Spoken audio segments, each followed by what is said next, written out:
hurting the American dancer, it has helped him tremendously. In the first place, he must study the classic ballet to gain line and form. He must study the modern dance, a distinctly American product, and he must have a grounding in all the basic movements of the American male. These, of course, he'll find in sports. But the greatest factor in changing the look of our dance today has been the emergence as an art form of the American musical comedy. Up until the 30s and 40s, musical comedy was generally a weak imitation of operetta, a collection of pretty girls, comedians, and songs. Well, it was entertaining to be sure, but generally artistically empty. The American musical kept improving until it became a whole new concept. Dancing has not only contributed a great deal to this growth, but has received a great deal from it. For the modern musical demands people with varied talents, people who can sing, dance, and act. The day of the juvenile who carried a tennis racket and a chorus boy who could only do a time step, that day is gone. But let's stay specifically with the dance. How has it been affected? Well, in a very important way. Now the dancer must play a dramatic role, not be just a specialty act. And in playing this role, he has to stay within the confines of a characterization, a demand that cannot always be met with a specific dance form, such as the classic ballet or the modern dance. Example, say the role is a truck driver from Pittsburgh. Now, the dancer cannot very well step out of a scene he has just played where he says lines like this: "Look here, bud, if you want trouble, just stick around, see, you'll get it. Now, scram!" He can't very well say lines like that in a role like this and then step out in front of the audience with arms upraised in classic pose. He can't do it. So this has caused the American dancer to develop a new free style of dance, which so far exists in quantity only in this country. It's based on the swing and the beat of our jazz music and on the melodies of our native composers. And it has become as much of a trademark as the hot dog or the Coke. But it's also based on a mixture of the various styles of dancing.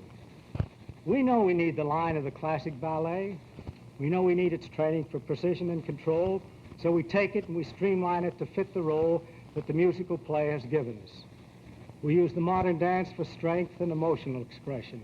And these, mixed with a movement of sport, gives us what we might call an American style, a freewheeling mixture that fits into our own idiom, a synthesis of old forms and new rhythms.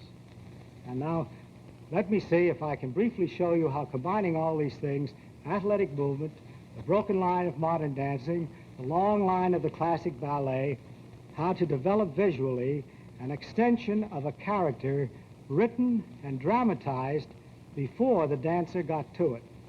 We'll use the music of a composer who wrote in our idiom, George Gershwin.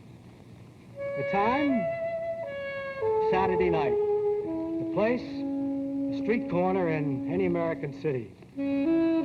Cast of characters, oh, a bunch of guys with nothing to do.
Thank you.